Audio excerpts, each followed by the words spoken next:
요즘 과수원의 과일나무 수영은 자꾸 변하고 있습니다. 그러나 어떤 모양으로 키우든 이 개심형 원리는 알아야 새로운 수영에 적응할 수 있습니다. 과수 키우는 원리가 그 속에 들어있기 때문입니다. 요즘에는 이러한 Y자형의 계획 수영은 이미 구형이고 여기 도해처럼 이러한 수영이 늘어나고 있습니다. 그 까닭은 관리가 쉽고 더 우량한 과일을 얻기 때문인데 이 점은 오히려 텃밭농부에게는 더 도입해야 할 수영이기도 합니다. 유목부터 제대로 수영만 잡아 키우면 전정, 병충해 관리 등에서 큰 기술이 필요하지 않기 때문입니다. 나무의 수영은 정원수와 가수는 당연히 차이가 있습니다. 정원수는 정원사가 본인의 미적 감각에 맞추어 나무를 다듬지만 과수는 과일 열림과 관계가 있을 수밖에 없습니다. 어떤 모양으로 키우든 첫째 과일이 열리도록 해야 하고 다음은 열린 과일이 별탈 없이 잘 굵어야 하고 그 다음은 비배 관리 작업에 편리하도록 하기에 알맞은 것이어야 합니다. 과일이 열리도록 하기 위해서는 건물을 지탱하는 큰 가지는 가급적 세우고 열매가 달릴 가지는 눕히는 것이 상식입니다. 그 사이 큰 가지와 열매 가지 즉 결과지 사이 가지는 그 중간이고요. 가지는 세워지면 잘 자라고 눕히면 과일을 달려고 하는 습성은 과수 초보라도 알아야 할 기본 상식이니 거기에 맞추는 거죠. 감, 포도 등 몇 가지를 제외하고 대부분 과수는 작년에 나온 신초가 올해 들면 거기에 꽃이 피죠. 이것도 앞에 나온 얘기처럼 눕혀져야 꽃이 필 꽃눈이 오죠. 보통 새수는 5월 말과 6월 말 두 차례 나오고 곧이어 7, 8월에 꽃눈이 오는데 똑바로 세워진 가지는 잘 오지 않습니다. 여기에다 온 꽃눈도 그 가지가 햇빛을 잘 받아야 꽃눈이 충실하게 커집니다. 그러면 거기에 튼실한 꽃이 피고 수정 결실하는데 이 열매도 그 열매가 달린 가지의 잎이 햇빛을 잘 받아야 그 강합성 양분을 받아 탐스럽게 또 맛있게 굵습니다. 또 열매나 부근의 모든 가지가 병에 걸리지 않아야 하는 것은 두말할 나위 없고요. 그러려면 열매이든 가지든 모든 곳에 햇빛이 잘 들고 통풍이 되어야 가능한 일입니다. 병은 햇빛이 잘 비치지 않고 습한 데서 오는 것은 누구나 알고 있습니다. 이 조건을 만족하는 수영, 즉 나무 모양은 이 사진처럼 가운데를 비우고 키우는 개심형입니다. 개심형이란 말 그대로 가운데를 비워 햇빛이 모든 곳에 들어오도록 하는 것입니다. 개심형이라고 하지만 여기에도 조금씩 모양을 키우는 사람의 의도대로 살짝 다를 수 있죠. 그래서 개심자연형이니 3본 주인이 2본 주인이 등 여러 말이 있는데 모두 가운데를 비우는 점은 같습니다. 더 알기 쉽게 도해로 나타내면 다음과 같습니다. 여기에서 검게 표시하는 가지를 주지라고 하는데 그 나무의 척추이고 중심되는 가지입니다.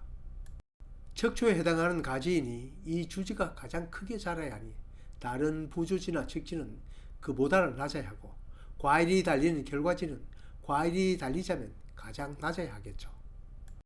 그러니 자연적으로 주지, 부주지, 척지, 결과지 순으로 높이나 굵기가 결정되며 양분이 흐르는 길도 주지는 고속도로에, 부주지나 척지는 국도나 지방도에, 결과지는 동네길입니다. 따라서 주지 끝에 이처럼 굵기도 비슷하고 세워진 정도도 비슷한 주지와 경쟁하는 경쟁자가 생기면 이때는 세력이 좋은 것 하나를 두고 하나는 제거해야 합니다. 우리의 도로는 평평할수록 차가 잘 달리지만 나무는 위로 바로 설수록 양분 흐름이 좋습니다. 같은 어린 가지라도 세운 가지와 눕힌 가지 중 세운 가지가 훨씬 큽니다. 그럼 양분의 흐름도 좋게 하고 나무도 잘 크게 하도록 주지를 세울수록 유리하지 않는가 할 것입니다. 맞는 말입니다. 그러나 가운데를 비워야 햇빛이 고르더니 아주 좁힐 수는 없습니다. 그 절충점이 45도, 기준 상황에 따라 더 세우거나 더 눕힙니다. 장소가 세우면 좀 더 세우고 넓은 장소이고 사다리 작업 안 하고 관리하려면 더 눕히면 됩니다. 어쩌다 텃밭에 심은 복숭아나 자두, 매실나무 키운 것을 보면 여기가 빈 곳으로 보고 가지를 배치하는 곳도 있는데 이건 원리를 모르고 나무를 키우는 결과입니다. 나무는 심은 대로 그대로 두면 절대 이렇게 되지 않습니다. 모든 생물에게 크기만 하려는 영양생장 본능과 자손을 번식하려는 생식생장의 본능을 함께 갖고 있지만 나무는 그냥 두면 자라려고만 합니다. 나무는 무조건 자람입니다. 왜 자람이냐? 옆의 나무보다 작으면 햇빛 선점에서 밀리고 결국은 도태되어 고사합니다. 그러니 가지를 세워 무성하게 자라려고만 합니다. 이 가지를 눕히면 위기를 느껴 자손 번식에 몰두합니다. 텃밭에 심은 과수 무조건 나이 차면 열린다고 생각하는 사람 주변에서 너무 많이 봐왔습니다. 이동을 하지 못하고 제자리에서 햇빛 선점을 해야 하니 나무가 자라는 것은 그들에게 절박한 현실입니다. 농부가 다듬이니 이렇게 주지가 가장 굵게 자라고 또 세워져 자라고 측지로 갈수록 가늘고 눕혀지지만 제 마음대로 두면 당장 올라오르는 신초가 똑바로 세워져 힘차게 자랍니다. 이게 바로 도장지죠. 도장지가 되면 농부는 이를 눕히거나 잘라내고 거기에서 새로 순을 받습니다. 될성 부른 나무는 떡잎부터 다르다고 새순이 유목이나 성목이거나 가지 등에 나는 새순은 장차 도장지가 될 확률이 높습니다. 아무리 눕혀도 모양도 흉하지만 자기가 난 어미가지보다 더 잘해라 하니 가급적 취하지 않는 것이 좋습니다. 그 부근에 다른 새순이 없다면 이거라도 길들여서 빈 곳이 없도록 해야겠지만 가급적 옆에서 난 가지를 취하여야 합니다.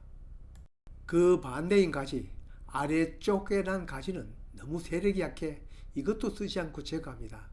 이렇게 하면 나무를 주지, 부주지, 측지, 결과지 순으로 서열을 바로 잡을 수 있습니다.